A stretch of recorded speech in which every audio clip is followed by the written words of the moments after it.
projeto divino, construção, o quê? Humana. Hoje eu quero abordar um pouco mais da segunda parte do nosso tema. Construção humana. Família é um projeto divino. A Bíblia diz que Deus fez o homem. E olha que coisa interessante. Deus fez o homem e fez o homem à sua imagem e semelhança. Na verdade, quando a Bíblia fala que Deus fez o homem à sua imagem e semelhança, a mulher já havia sido feita também. Então, quando Deus fala que o homem foi feito à sua imagem e semelhança, a humanidade, tá? O humano foi feito à imagem e semelhança de Deus, ok? E nós sabemos que desde o início do primeiro casal, a primeira família, Deus, quando fez a primeira família, Deus viu que tudo que ele havia feito era bom, e ao criar o homem, ele disse que foi muito bom. Então, o projeto de Deus é muito bom. Ser família é uma coisa muito, muito boa. Amém? Ser família é bênção de Deus. Que tragédia é alguém que não vive em família. E o Senhor veio para restaurar, para transformar, porque o inimigo, ele desde o Éden, ele atacou a família. É interessante ser a imagem de Deus, né? O homem e a mulher. O diabo, ele quer estragar os projetos de Deus. Tanto a imagem de Deus e o que Deus criou. Tudo que Deus forma, meus irmãos, tudo que Deus criou, todo projeto de Deus, ele vai levar muitas investidas do inimigo. Se você começar a orar, começar a ter uma vida de oração diária, você vai ser muitas vezes tentado a abandonar. Se você começar a ler a Bíblia, você vai começar a aprender e ouvir a voz de Deus. Alguma coisa vai te atrapalhar. Se você começar a assumir um compromisso verdadeiro com Jesus, olha, você vai ter perseguição. Você vai ter lutas que você vai enfrentar, inclusive contra o seu próprio corpo, sua própria carne. Porque esse é o projeto de Deus. Transformar não apenas você num religioso, não é esse o projeto. O projeto é transformar em você um verdadeiro servo de Deus. Uma verdadeira serva de Deus. Um verdadeiro filho de Deus. Que a sua casa seja um lugar onde Deus reine. E aí, não tenha dúvida, nós estudamos na quinta-feira passada que nós devemos no quê? Nos fortalecer. Lembra? Hebreus 6, versículo 10. Vocês lembram? Sede, vou ajudar. Lembrei ao começo. Sede. O quê? Para a gente ser o quê? Sede fortalecidos no quê? No Senhor e na força do seu... irmãos, eu acho que eu estou bem de memória, hein? Sede fortalecidos no Senhor, na sua força e no seu poder. Efésios 6, 10. Por quê? Porque a nossa luta não é contra a carne ou sangue, mas contra principados e potestades, contra poderes que atuam na região celeste. E, meus irmãos, nós não vemos, porque o espírito maligno não é um ser físico, é um espírito, mas ele age. A Bíblia deixa muito claro, não subestime o inimigo ele age, ele sabe da sua história, ele sabe onde você está, ele sabe, e ele vai fazer de tudo, ele é um garçom. Eu gosto de dizer que o diabo, ele é como um garçom aparentemente, muito simpático e educado, mas ele lhe oferece alguma coisa que te afasta de Deus, entende? É veneno, ele recebe, você não precisa correr muito atrás, basta às vezes abrir uma página, você vai ser servido de muitas coisas que vai atingir a sua vida, a sua conduta e a sua comunhão com Deus. Deus fez a família. Família é um projeto divino, mas é uma construção humana. Vamos abrir a palavra do Senhor? Eu quero ler com os irmãos um texto hoje de Hebreus. Eu vou pedir para a Rebeca, está ali, pode colocar. Será que você consegue colocar aí, Rebeca? Tem uma Provérbios, aquele texto conhecido, Provérbios 22, versículo 6. Esse eu queria ler junto com os irmãos. Mas o outro texto que eu pedi para os irmãos abrir é Provérbios 9, tá bom? Daqui a pouco. Vamos ler Provérbios 22, versículo 6.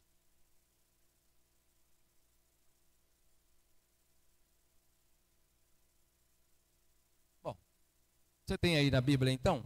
Se a Rebeca conseguir ali, tudo bem. Se não, vamos acompanhar na palavra aí, na sua Bíblia mesmo. Estão com Bíblia? Irmãos, uma coisa assim, sabe uma coisa assim bonita de qualquer pastor, qualquer pregador vê no meio da igreja? É o povo com Bíblia, né? Bíblia é muito importante. Ande sempre com a sua Bíblia, né? Valorize. Nós temos Bíblia no celular, temos Bíblia, o livro. Então, dê preferência aos dois. Dê preferência aos dois. O celular a gente carrega para todo lugar, dá para ler a Bíblia em qualquer lugar. No culto, quando você puder, você traz o livro, né? Tá bom? Só uma sugestão aí boa para nós.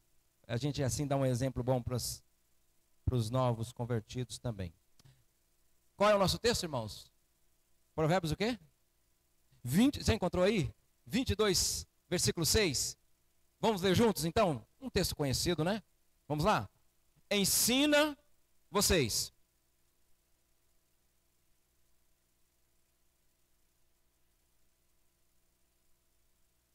Olha, eu tenho certeza que muitos irmãos já conhecem esse texto de cor. Talvez não lembrava a referência. Provérbios 22, 6. Vamos de novo? Você consegue falar sem olhar aí ou ainda não? Vamos falar 3 vezes, essa é a segunda agora. Aí você tenta assim, dar uma olhada para falar, não, vou repetir sem um texto tão conhecido. Vamos lá? Ensina a criança no caminho em que deve andar. E quando for velho, não se desviará dele. A terceira agora mais forte, gente. Pode soltar a voz mesmo, tá bom? Vamos lá, juntos, sem ver? Ensina a criança no caminho em que deve andar. E quando não se desviar. Amém. Provérbios o quê? 22, 6. Agora Provérbios 9, versículo 1. Volte aí um pouquinho. Provérbios capítulo 9, versículo 1. Diz assim a palavra: a sabedoria edificou a sua casa, lavrou as suas 7 colunas. Quantas colunas? 7. E arrumou carneou os seus animais e misturou o seu vinho e arrumou a sua mesa. Já deu ordens às suas criadas e assim convida desde as alturas da cidade. Quem é simples, volte-se para aqui. Aos faltos de senso diz: vinde, comei do meu pão e bebei do meu vinho que misturei. Deixai o insensato e vivei. Andai pelo caminho do entendimento. O que repreende o escarnecedor traz afronta sobre si, e o que censura o perverso a si mesmo se injuria. Até aí. Agora, nós vamos ler o 13. Continua aí, o 13 agora. A loucura é mulher apaixonada, é ignorante e não sabe coisa alguma. Assenta-se à porta de sua casa, nas alturas da cidade. Toma uma candeia para dizer aos que passam e seguem direito o seu caminho. Quem é simples, volte-se para aqui, e os faltos de senso diz: as águas roubadas são doces, e o pão comido às ocultas é agradável. Eles, porém, não sabem que ali estão os mortos, que os seus convidados estão nas profundezas do inferno. Amém. Você crê que a Bíblia é a palavra de Deus? Crê mesmo? Então nós estamos falando, lendo a palavra de Deus. E eu quero só que a palavra de Deus alcance o nosso coração. Amém? Nós estamos falando sobre uns assuntos mais importantes da nossa vida. Família. Um desafio enorme, meus irmãos.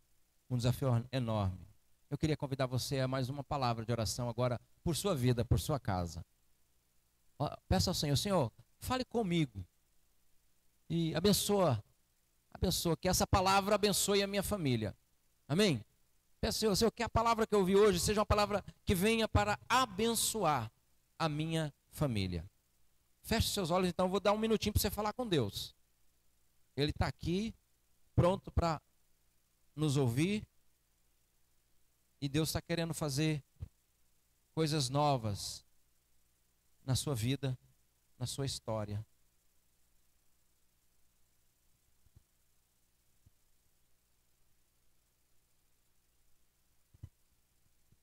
Santo é o teu nome, Senhor. Obrigado por tua palavra. Obrigado por tua palavra. Abre o nosso coração. Ministra, Santo Espírito, ao nosso coração. Dá-nos a tua palavra nessa noite, Senhor. E que a tua palavra produza no nosso coração mudanças, nos dê sabedoria, nos ajude, Senhor, a avançar,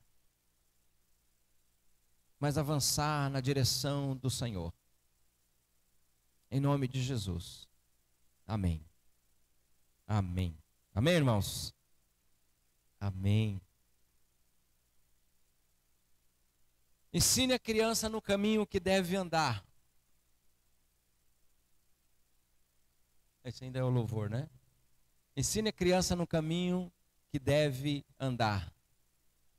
Em outra versão está: instrua a criança no caminho em que deve andar, e ainda quando for velho, não se desviará dele.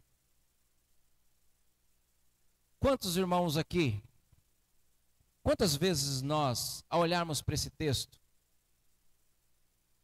nós temos dúvidas? Seja sincero, vamos ser sinceros.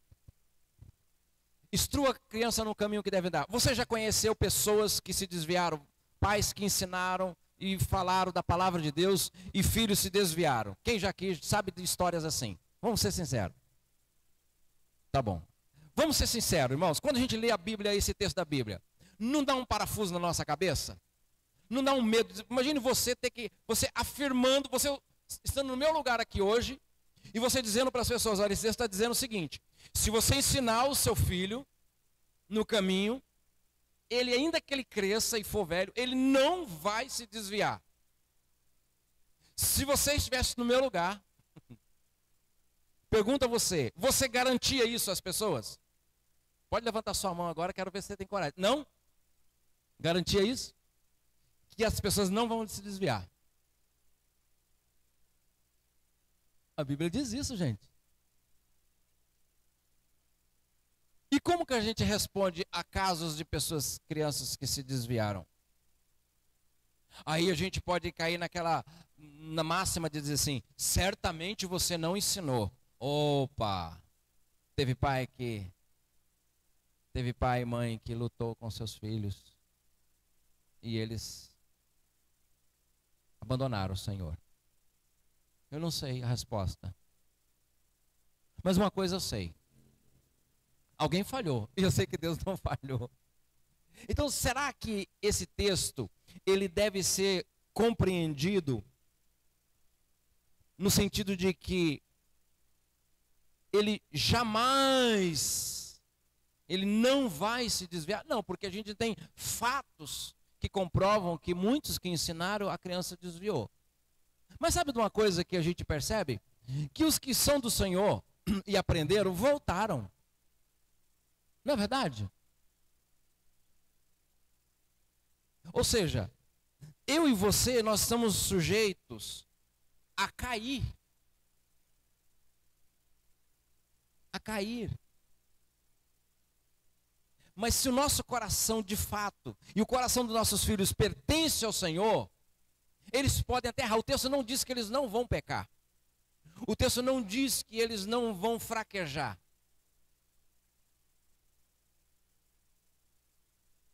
Então nós precisamos fazer algumas perguntas para esse texto. Está ali. Instrua a criança segundo os objetivos que você tem para ela. E mesmo com o passar dos anos, não se desviará deles. Bom, esse texto ele deixa patente para a gente algumas verdades. Primeira verdade que o texto deixa claro, então, é que a criança, ela, na verdade, todo ser humano, né, é um ser em formação. Deus planejou, Deus construiu a família. E imagine o nascimento da criança. Imagine aí na sua mente, traz à sua mente O nascimento, nasceu o bebezinho. A criança nasceu, eu estava com algumas imagens aqui, eu não coloquei no pendrive, então a criança nasceu. Esse ser, quando você era bebezinho, você, imagine como você era. Diz que todo bebê é cara de joelho, né? Então, todos nós. E tudo ali, pequenininho. Você é um ser em formação. Existem alguns pais da filosofia, do ensino. Eu estou tentando trazer à memória o nome dele, que ele diz que nós somos uma tábula rasa, uma tábua rasa, ou seja, você nasce zerado, você na vida, você não tem nada. O aluno, quando chega na escola, ele não tem nada, ele não tem nenhum conhecimento, então ele vai começar a desenvolver né, essa questão de aprendizado. Essa teoria foi combatida com uma outra teoria que defende que não, todo ser humano traz em si alguma coisa. E aí, em alguns lugares, hoje existe uma metodologia diferenciada de ensino. Ou seja, o professor não é aquele que tem o centro de todas as informações, ele tem toda a sabedoria e os alunos estão zero, e ele vai passar conhecimento aos alunos. Não, o professor é alguém que vai trazer conhecimento, mas ele também vai explorar os conhecimentos que cada um, na sua essência, já traz. Vindo da sua experiência, vindo do convívio com outras crianças, convívio com os pais. Então, essa é a ideia. É verdade. Por quê? Porque nós somos seres que estamos em formação. Nós já trazemos informações desde o ventre. Né? Quem aqui se deparou, já teve aquela cena interessante, talvez a pergunta mais para as mulheres, que quando ouviu a voz de alguém, da irmãzinha, do irmãozinho em casa ou do pai, percebeu a criança meio que reconhecendo a voz. Vocês tiveram essa experiência? Alguém aqui teve essa experiência assim? A mãe, é claro que a criança reconhece até o cheiro, né? Não precisa nem perguntar isso, né? Então, já existe uma informação, né? Essa conversa, esse período. E dizem que se a gravidez foi muito turbulenta, a criança ela vai sentir. Uma mulher grávida muito agitada, muito estressada, tem potencial de passar isso, inclusive, para a criança. Então, mas a voz do pai, o outro, é muito interessante. Eu me lembro que quando quando a Adriana estava grávida, eu arranhava o violãozinho, cantava musiquinha e tudo. E é incrível. Quando elas nasceram, ao cantar as músicas, como se identificavam, como, sabe, dava algum sinal de que aquilo ali fazia parte, a voz, né? É muito interessante. Essa ideia do conhecimento. Mas o ser humano é alguém, por isso que eu estou afirmando que é um ser em formação. Por outro lado, a criança não nasce pronta. Instrua a criança. O texto está sugerindo que se nós devemos instruir a criança, ela não sabe quais são as cores, ela não entende sobre a questão da sexualidade, ela não sabe. Se você falar assim para uma criança de 2, 3 anos, olha, defina para mim aí hétero, né? Homossexual, heterossexual, a criança ela precisa ser instruída. A criança ela sobre o corpo, ela está conhecendo o próprio corpo, e às vezes a mãe diz assim: filha, não põe isso na boca, tira o dedo daí, não é verdade? Então, essa formação, o texto está dizendo que a criança ela precisa dessa instrução. E o problema que a gente pensa é que que tipo de instrução eu estou dando? Que tipo de instrução nós, pais, estamos dando para os nossos filhos? É porque eu vou na igreja e está tudo certo? Não, é porque eu sou pastor, minhas filhas, né, nasceram praticamente dentro da igreja e tudo isso. Então, é esse tipo de formação, de instrução? Com certeza não, meus irmãos. Existem princípios, existem valores que devem ser inculcados no coração dos filhos e para que eles aprendam. O texto, ele vem muito mais nos orientar que a criança é esse ser que precisa ser construído, formado. Agora, a questão é, quais são os valores? Quais são os valores? Porque o meio, uma outra coisa que nós destacamos é que o meio e o meio ambiente vai influenciar. Então, a sua formação, quem você é hoje, o seu jeito de ser, sabe, a sua voz, a maneira como você lida com as coisas, o irmão se gosta de ferramenta ou não, como é a sua casa, se você, o jeito de você cozinhar, muito disso você herdou, você trouxe. Você trouxe. E o meio formou, ele influenciou você. Então você, o seu ser, por que você gosta do que gosta? Por que você, sabe, as suas escolhas, as pessoas, até mesmo, por que você casou aos casados? Por que você casou com fulano e não com cicrano? Por que você fez esse tipo de escolha? Por que você gosta de se vestir diferente de outra pessoa? Entende? Por quê? Porque algumas coisas te encantam mais e outras não. Tudo isso, o meio, ele influenciou, ele formou. E a criança, ela vai sendo formada no meio. Imaginem falando disso nos dias de hoje. Nós temos assunto, irmãos, muito para falar a respeito disso. Como o meio está influenciando, como o meio está determinando os nossos filhos. Por isso, há uma grande responsabilidade de nós precisamos resgatar, irmãos, os valores na família. Nós estamos falando sobre família. Existem valores na família que você não pode ignorá-los. Existem valores no casamento que a gente não pode ignorar. Por quê? Porque o meio influencia. A sociedade está dizendo, querendo determinar o que é o casamento hoje, ou seja, o fim do casamento, na verdade. Para que casar? A sociedade está querendo dizer para os nossos filhos que não existe negócio de homem e mulher. É você que escolhe. Inclusive, em alguns países, a criança que escolhe, se eu não me engano, a Rússia, que o sexo da criança, ela que vai escolher quando ela tiver idade para isso. Pai, mãe, para. Ela tem autonomia para escolher. Vocês estão... Meus irmãos, isso não é que alguém disse, isso é a realidade já. E na escola, a escola não pode influenciar de maneira alguma. Deixa ele que vai escolher. Agora, você imagine, passando uma autoridade, uma responsabilidade que vai influenciar a vida toda para a criança, entregando isso nas mãos das crianças. Quando a Bíblia nos diz, a Bíblia nos orienta, que os pais instrua. Então a Bíblia, nós temos a palavra de Deus para nos instruir. E nós temos uma sociedade, um meio, que pode contribuir ou pode prejudicar. Dito isso, vamos para Provérbios 9. Porque nós temos um apelo, nós temos um convite sedutor. Um convite muito interessante. Para os homens é um convite de 2 mulheres. Para as mulheres pode ser o convite de 2 homens. Pode ser o convite de 2 cabeças.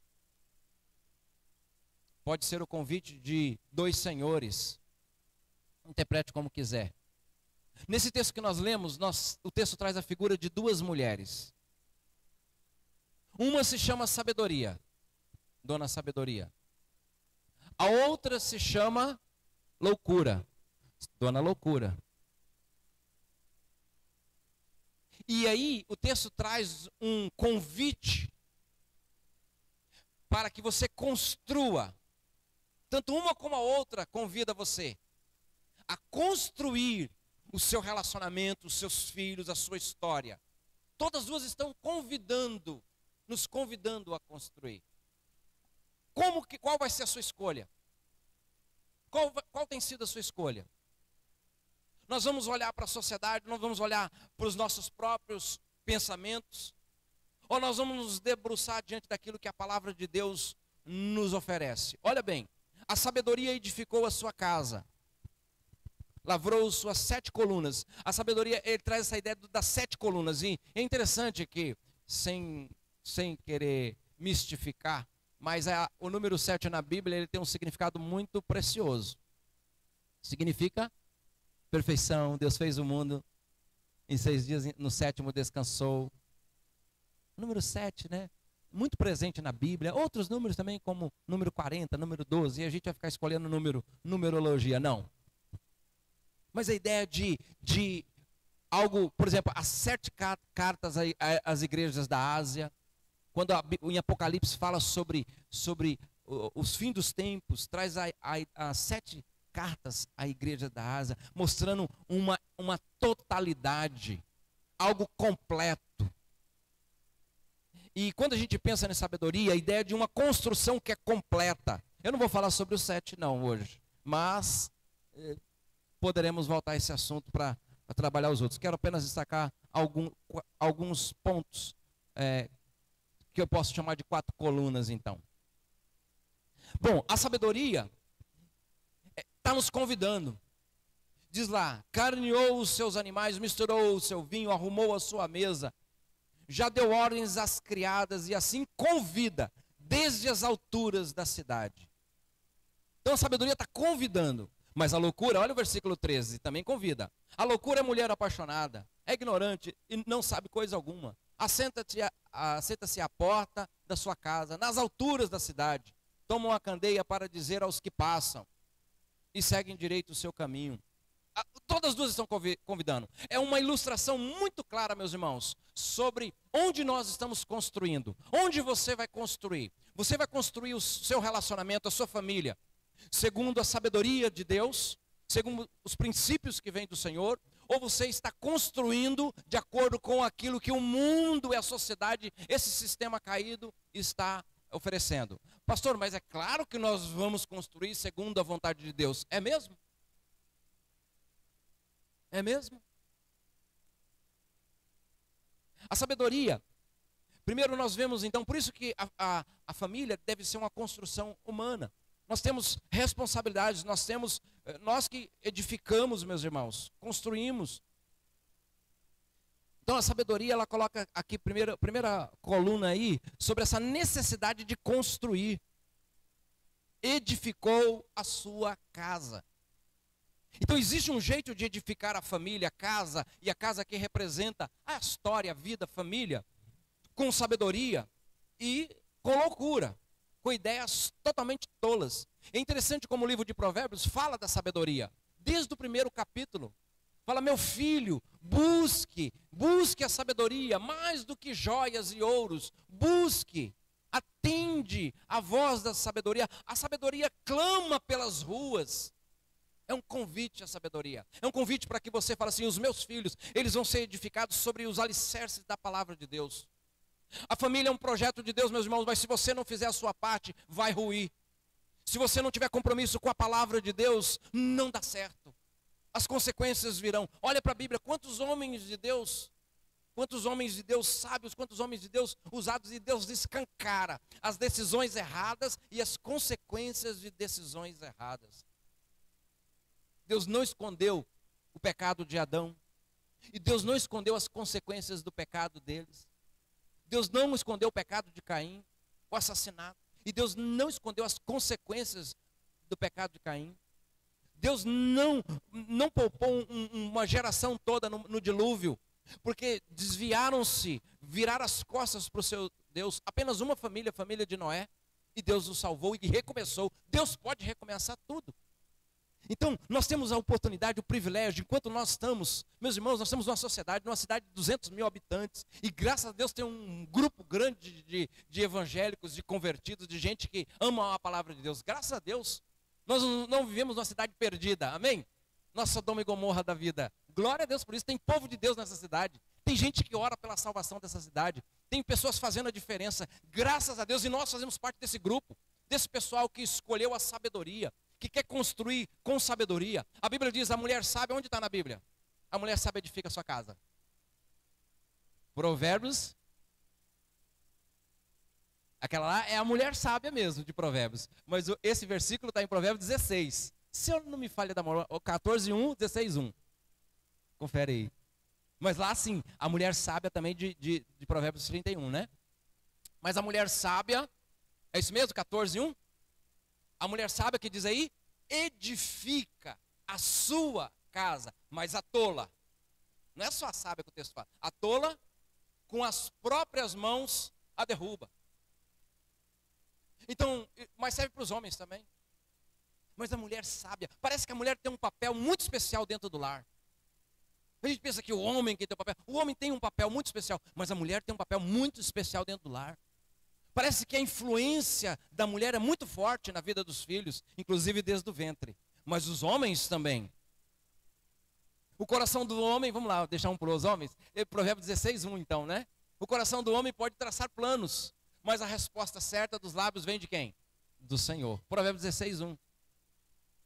Então você está traçando planos, a gente traça planos para os nossos filhos. Meus filhos, eu pretendo que eles sejam isso, vou ajudar eles a fazerem faculdade, eu quero que eles estudem. Meus irmãos, você pode traçar planos, mas a resposta certa, o projeto certo, vem. Você quer um projeto certo que dê certo? Então você busca em Deus. Senhor, eu espero que meus filhos sejam profissionais, eu quero que seja isso, mas acima de tudo, eu quero que eles sejam servos do Senhor. Amém, irmãos?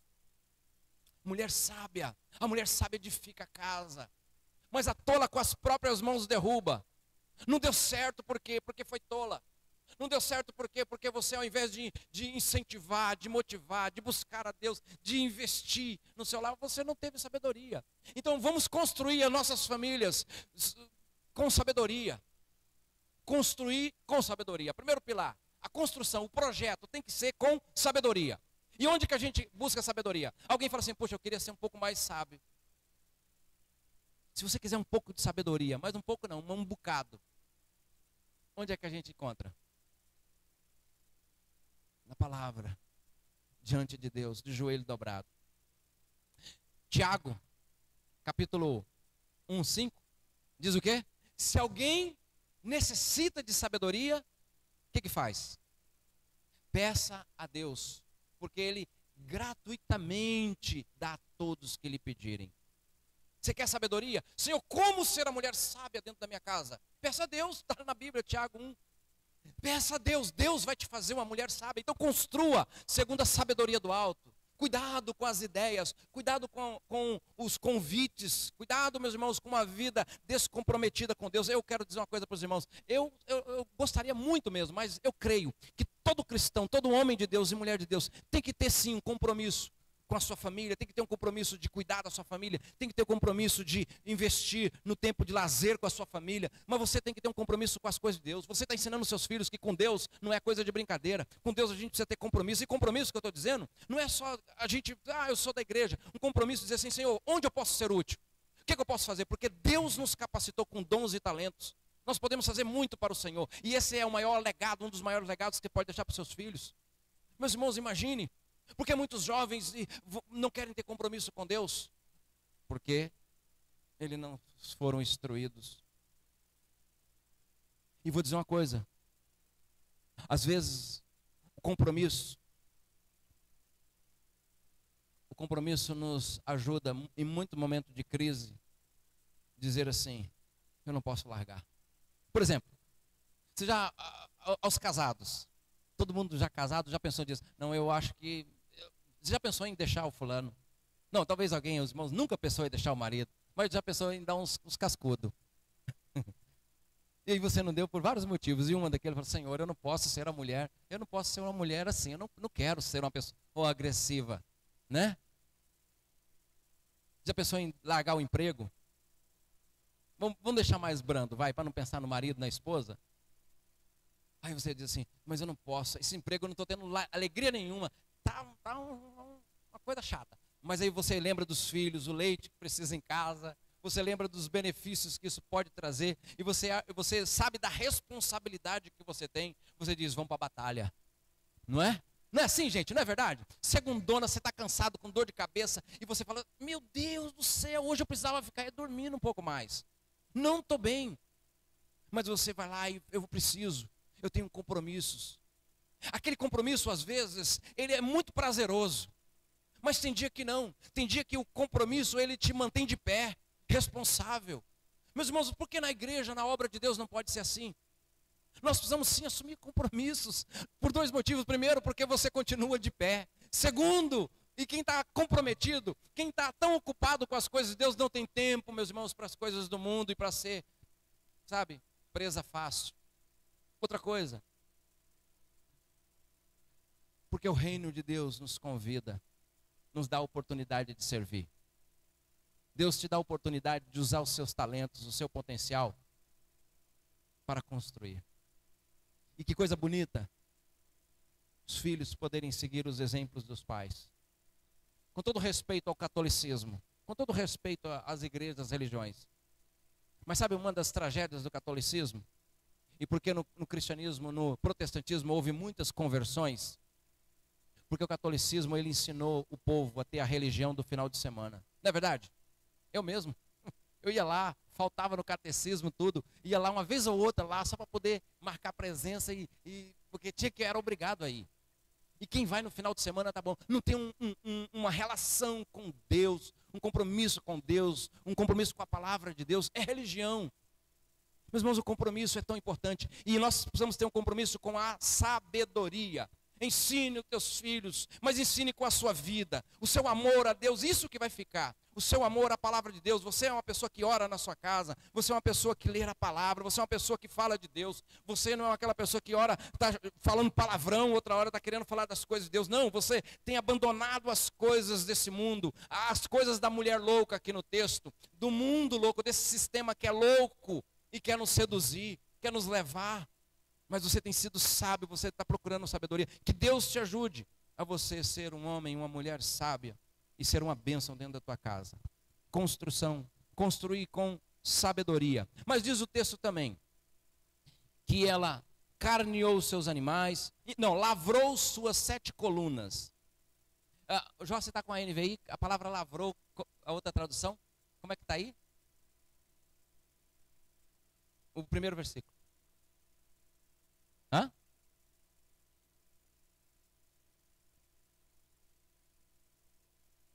Não, a palavra lavrou. Lavrou. Tá lavrou também?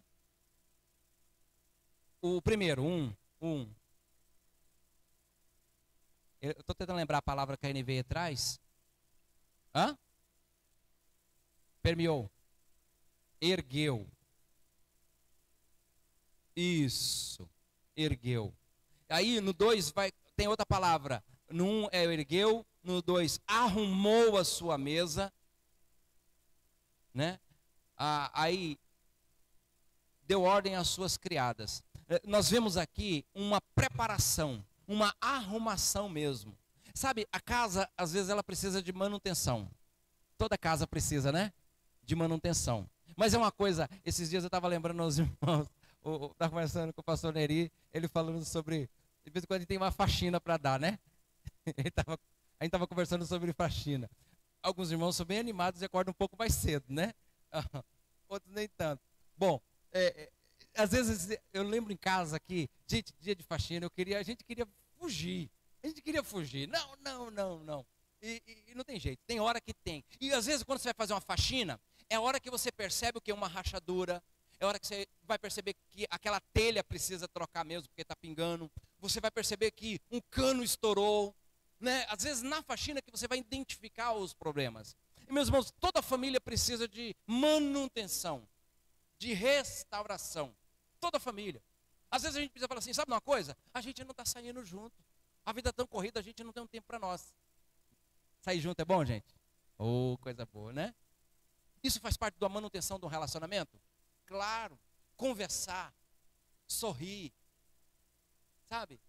Faz parte do relacionamento. Toda família precisa, então a gente constrói, enquanto estamos construindo, a gente tem que estar de vez em quando reparando. Nós precisamos olhar para os nossos filhos e falar assim, qual foi a última vez que eu sentei com ele, chamei só pra gente, só nós dois para bater um papo, uma conversa assim, só nós dois, eu e ela, ou com outro filho, com a outra filha, um tempo nosso. Qual foi a última vez? No corpo. Qual a última vez eu estava falando, a gente precisa dar uma pedalada, voltar a pedalar. Estava andando de bicicleta, a gente dá uma parada. Aí parece que é dorzinha aqui, dorzinha ali. E se a gente acomodar, a dor vai só aumentando. Não é verdade? Um exercício, uma caminhada. Alguém disse que se você tem o hábito de andar pelo menos 2 vezes na semana, 2 vezes na semana, uma caminhadinha de 1 hora, você vai estar agregando 5 anos da sua vida. Isso foi algum desses terapeutas, médicos que falou. Falou, olha, se você andar 2 vezes pelo menos na semana, 1 hora, ou seja, você que poderia morrer um pouco mais cedo, né, por falta do cuidado com o corpo, então você, não é uma ideia de você vai esticar a sua vida, Você não vai encurtar a sua vida. Está entendendo o que eu estou dizendo? É diferente. Deus sabe o dia e a hora. Ninguém tem o poder de aumentar. Mas a questão é, a gente tem o potencial de diminuir. Eu não gosto quando as pessoas dizem assim, e eu não oriento ninguém, fala assim, fulano morreu porque era a hora dele. Eu tenho muito receio com essa frase. Porque às vezes não era a hora dele. Ele se enfiou nos vícios, ele procurou briga com quem não deveria, ele foi na fechada no trânsito, ele foi querer tirar satisfação com o cara estava armado e levou um tiro, ele pulou do prédio, sei lá, ele estava fazendo travessura, vai saber, está entendendo? Então assim, estava no lugar errado, se envolveu com onde não deveria se envolver, e aconteceu uma tragédia. Então muitas pessoas morreu porque era a hora, não, bebeu e foi dirigir, uma fatalidade, um acidente. Então, a gente às vezes encurta a vida. Caminhar, cuidar do corpo, manutenção. E no médico? Mês de novembro é o mês o quê? Azul, homens. É mês. A gente tem um mês para lembrar a gente, porque se não lembrar, homem é o seguinte, se não lembrar, não vai no hospital. E alguns dizem, se eu for lá, o médico vai dizer que eu estou com um monte de problema, então para que eu vou? Deve, para você não encurtar a sua vida. Toda vez que a gente for desafiado a ir no hospital, principalmente nós homens, vamos lembrar disso? Eu preciso ir para que a minha vida não fique mais curta. Boa, amém? Lembre disso, as mulheres podem lembrar eles também. Olha, boa sugestão lá, o pastor deu a sugestão, para que a sua vida não seja mais curta. Então, é melhor cuidar. Essa manutenção no relacionamento, na família. A família que ora junto. Não é só na hora de comer. Para uma hora, assim, todo mundo desliga os aparelhos do celular e fala assim, peraí. Vamos orar. Vamos ler um texto da Bíblia. Vamos ler um capítulo da Bíblia por dia. Um capítulo da Bíblia por dia. Pais, leiam a Bíblia junto com seus filhos. Leiam em voz alta. Cada um dia. Né? Hoje é o dia de quem? Fulano, o menino está aprendendo a ler. Que coisa linda, meus irmãos. Aprendendo a ler. E usa esse momento. Fala, não, vamos ler cada dia um capítulo. Lê uma vez. Você não vai gastar 5 minutos nesse momento, um capítulo por dia. Daqui a pouco você lê um livro inteiro da Bíblia com a sua família. Meus irmãos, eles nunca vão esquecer disso. Eles nunca vão esquecer desse momento. Inclusive os filhos maiores, os mais velhos, mesma coisa. Eles vão levar isso para os seus netos. Que coisa tremenda. E Deus faz maravilhas onde Ele é clamado, invocado. Manutenção espiritual, manutenção com a família, alegria. E por falar em alegria, ela disse que deu uma festa. Celebração. Olha que interessante. O convite de construir com a sabedoria. Então nós temos, o pilar é edificação. O segundo pilar é manutenção. E o terceiro pilar é celebração. Olha, a ideia de celebração é festa mesmo. Olha o texto para vocês verem. Carneou seus animais, porque preparou o churrasco tudo ali, misturou o seu vinho, arrumou a mesa, está tudo feito, vai ter festa naquela casa. Já deu ordens às criadas, e assim convida desde as alturas da cidade. Quem é simples, volte para si. Celebração, a mesa está pronta. Irmãos, nesse Natal, celebre com a sua família. Pastor, gente, eu não tenho dinheiro para gastar. Não estou falando de gastar dinheiro. Uma das coisas que nós, em família, sempre fazemos no Natal, não importa se nós estamos com os familiares, ou só a nossa família em casa, ou com algum irmão da igreja, não importa, mas a gente sempre tem o nosso momento de celebração. Mas não é só no Natal não, a gente tem que ter durante o ano, né? Celebração, celebrar as conquistas, celebrar as festas. Celebrar, meus irmãos, é muito importante. Arruma a mesa para a celebração. Sabe, não ignore o aniversário dos seus filhos, não ignore o aniversário de casamento. Faça alguma coisa no aniversário de casamento. Dá um presente para ele, para ela, no aniversário de casamento. Celebra, prepara. Celebrar com os filhos, ensinar os filhos a celebrar os momentos. Nós estávamos orando, pedindo a Deus e tudo. Deus abençoou, alguém foi curado. Ou nós conseguimos trocar o carro. Nós fizemos assim, celebra em nome de Jesus, alegre. Fala, olha aqui o que Deus nos fez, Deus nos abençoou. Glória a Deus por isso. Nós estamos felizes por quê? Porque o Senhor nos abençoou. A gente precisa celebrar, a gente está perdendo isso. Essa pandemia tem roubado da gente a alegria, meus irmãos. Vocês não têm sentido isso, não? Vocês não têm percebido não que o nosso povo está um povo, no modo geral, perdeu. Claro, a gente tem tantos motivos para chorar, a gente tem tantos motivos para sofrer. Claro que nós temos. Temos sim, mas a Bíblia diz que há tempo para choro e há tempo para sorrir. E a gente já chorou bastante. A gente tem chorado muito. A gente precisa sorrir em nome de Jesus. Celebre o seu casamento. Não precisa esperar a data de aniversário do casamento, não. Celebre, fala assim, olha, nós escapamos. Glória. Faz uma festa. Entende? Eu sei, meus irmãos, que a vida é dura. E às vezes nós somos surpreendidos por momentos terríveis. Mas não deixe que isso roube de você a capacidade de arrumar a mesa, de sorrir, de se alegrar de novo, sabe, se dedicar, de encontrar prazer em Deus. Eu penso que essa loucura, essa mulher louca que é a sociedade, ela quer nos convidar. E ela diz assim, olha, não confie no Senhor. Olha como os convites dela são estranhos. Não convide, não precisa de sabedoria. Olha o outro lado da moeda. É ignorante, não sabe de coisa alguma, mas está convidando, assenta-se à porta, convida as pessoas de todos os jeitos. Mas olha o que ela diz, as águas roubadas são doces. Ela nos convida aquilo que é errado. Olha, para que levar Deus a sério? Para que você ser sincero? As águas roubadas é doce. São, né? São doces. O pão comido às ocultas é agradável. O que é esse pão comido às ocultas? O adultério pode ser. Pode ser um namoro errado. Pode ser um dinheiro adquirido de maneira errada. Pode ser a mentira. As ocultas. Existe um outro jeito de construir, que é longe da verdade, não tem conversa, não tem sinceridade, ninguém confia em ninguém, fica desconfiado. Onde você pôs seu celular, com quem que você falou hoje, com essa coisa, sabe, um jeito de construir que não é saudável. Vamos fazer o que é errado. E é claro que o pecado é gostoso. Se não fosse gostoso, ninguém pecava. Hã? Claro que o pecado é gostoso. Se eu fazer uma pergunta, qual é a sua sobremesa mais predileta? Eu, pelo menos uns 3, 4 aqui, fale. Sua sobremesa gostosa. Hã? Pudim de leite. Chega a dar água da boca.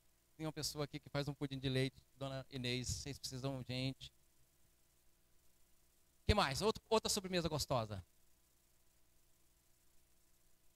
Só pudim? Todo mundo gosta de pudim? Hã? Manjar. Eita!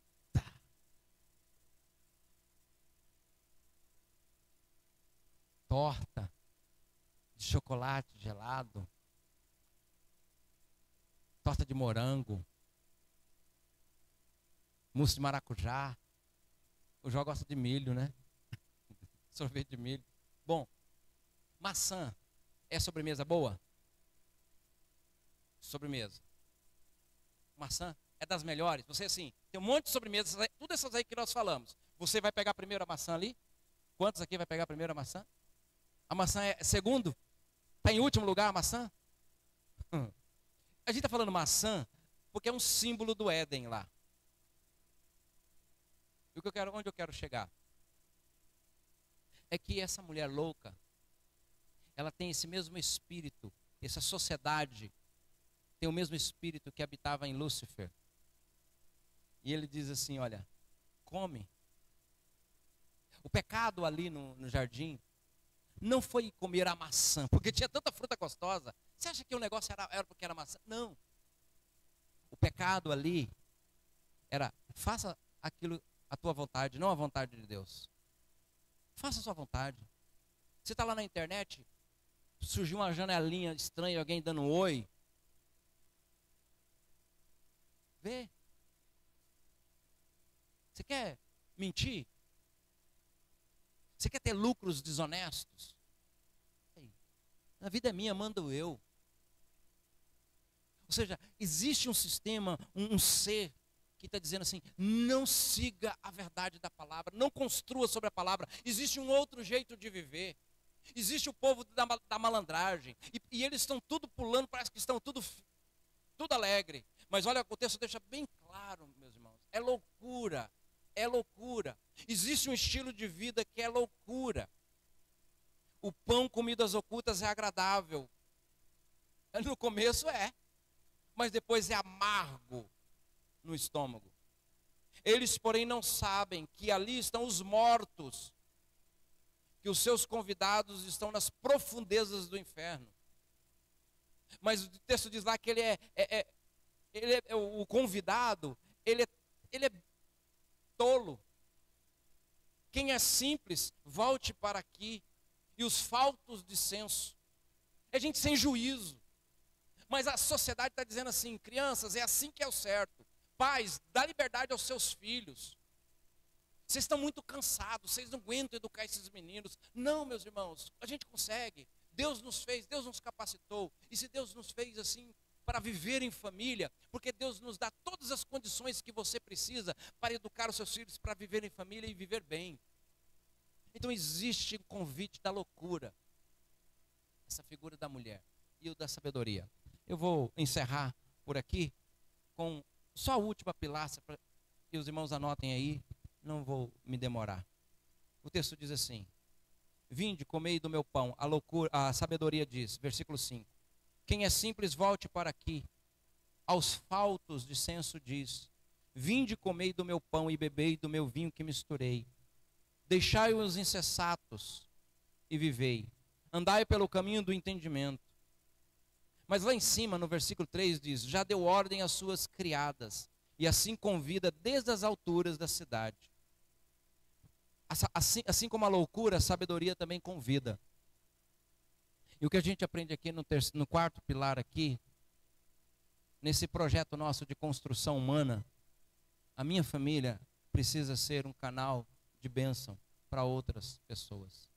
Eles prepararam a mesa, tem festa, tem celebração, mas a mesa não está fechada, a casa não está fechada. Eu gosto de dizer para as pessoas dizem: nossa, eu não gosto de ficar na igreja, não. Igreja é tudo assim, tudo tem panela. Eu digo, graças a Deus pelas panelas. Pessoas que vão ter mais afinidade. Graças a Deus por isso. O que, pastor? Eu falei, o problema não é a panela, o problema é a tampa. Porque se eu tenho afinidade com você, a gente está junto e a gente se diverte, outros têm afinidade com outros, qual o problema disso? O problema é quando essa panela tem tampa, não aceita o outro, você não faz parte, para a conversa porque alguém chegou. Aí é terrível, está entendendo o que eu estou querendo dizer? Não há nenhum problema da gente ter afinidade. Jesus, ele tinha 12, a Bíblia diz que um bom tempo ele estava com os 12, outra hora estava com 3. Os 3 eram mais íntimos, Pedro, Tiago e João no barquinho, tem até música. Mas em algum momento, a Bíblia diz lá que tinha um discípulo o discípulo amado, chegou a reclinar a cabeça no peito de Jesus. E qual o problema disso? Os outros não reclinaram, porque ele não amava? É natural, meus irmãos, nós temos grupos pequenos, é uma maneira de nos aproximarmos, de construirmos relacionamentos mais fortes, mas nós não somos um povo dividido, e a igreja de Jesus não é assim. E não há nenhum problema da gente ter afinidade. O problema é quando ela é tampada. Você não cabe, você não entra, você não faz parte. Aí é exclusão. Entende? O texto nos diz que a sabedoria, quem constrói com sabedoria, constrói com esses pilares. E um dos pilares é ser bênção na vida de outro. A sua casa, Deus quer fazer algo na nossa família, na nossa vida. Não é para morrer em nós. Deus quer usar a sua família. Meu irmão, creia nisso em nome de Jesus. Minha irmã, Deus quer usar vocês. Eu fiquei tão feliz, eu não sabia. O Jó mencionou o nome de 2 pessoas. Nós voltamos aos pequenos grupos agora. Tem 2 pessoas que estavam fora e estão lá ouvindo a palavra de Deus. Porque o irmão resolveu abrir a porta da casa. Entende? Pastor, mas se não vir para a igreja, não interessa, elas estão sendo abençoadas pela palavra. Tem alguém orando, tem alguém demonstrando amor por essas pessoas. Está entendendo, meus irmãos? Então nós somos chamados, a nossa construção deve ter como propósito também abençoar outras pessoas. Que você não tenha uma mesa restrita. Que você não seja uma pessoa fechada para novos relacionamentos, para ser bênção na vida de outros.